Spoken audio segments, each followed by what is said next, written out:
আমাদের পরিবার কখনোই জানতে পারে না আমরা ছেলেরা পরিবারের জন্য কতটা স্যাক্রিফাইস করি।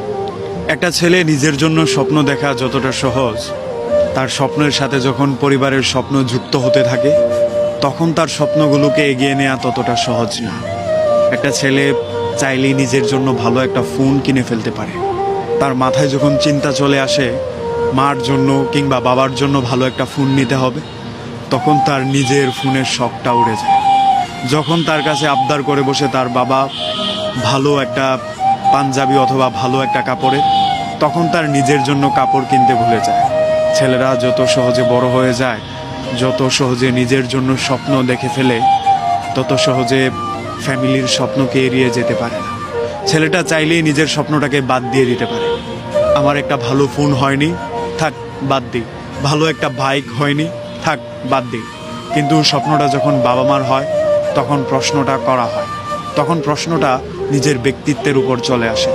তখন মনে হয় এই স্বপ্নটা পূরণ না করলেই নয়। আমার বাবা আর বাঁচবেন কই দিন? আমি যদি বাবার এই স্বপ্নটা পূরণ করে না দিতে পারি, তিনার ভেতরে আক্ষেপটা থাকবে। আমার মা আমার কাছে কিছুই চান না, এবার ফোনটা চেয়েছেন।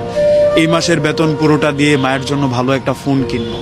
আমার ছোট বোনটা খুব আদরের, অনেক দুষ্ট, এইবার এসএসসিতে ভালো রেজাল্ট করেছে। ওর অনেক শখ একটা আইফোন চালাবে। আমার হাতের ভাঙা ফোনটা বিক্রি করে নিজের বোনের জন্য একটা ভালো ফোন কিনব। এই স্বপ্নগুলো শুধুমাত্র ছেলেরাই দেখতে জানে। একটা ছেলে খুব ভালো করে জানে নিজের স্বপ্নের কবর রচনার উপর কিভাবে ফ্যামিলির স্বপ্নকে দাঁড় করাতে হয়, কিভাবে ফ্যামিলির জন্য স্বপ্ন বুনতে হয়। ছেলেটার বয়স 20 থেকে 25-এ চলে গেলে তখন নিজের জন্য স্বপ্ন দেখতেই বলে যায়। এক প্রকার সে ফ্যামিলি কেন্দ্রিক হয়ে যায়। ফ্যামিলির ভালো থাকাতে তার ভালো থাকা, ফ্যামিলির হাসিতে তার হাসি, তার মায়ের আঁচলের ঘাম মুছতে পারলেই তার তৃপ্তি। এগুলো শুধুমাত্র একটা ছেলে নিজের ব্যাপারটা নিজেই জানে। এটা সে কাউকে কখনোই বলে না, এটা বলার মতোও না। শুধুমাত্র ছেলেরাই জানে নিজের স্বপ্ন কবর দিয়ে ফ্যামিলির স্বপ্ন রচনা করতে।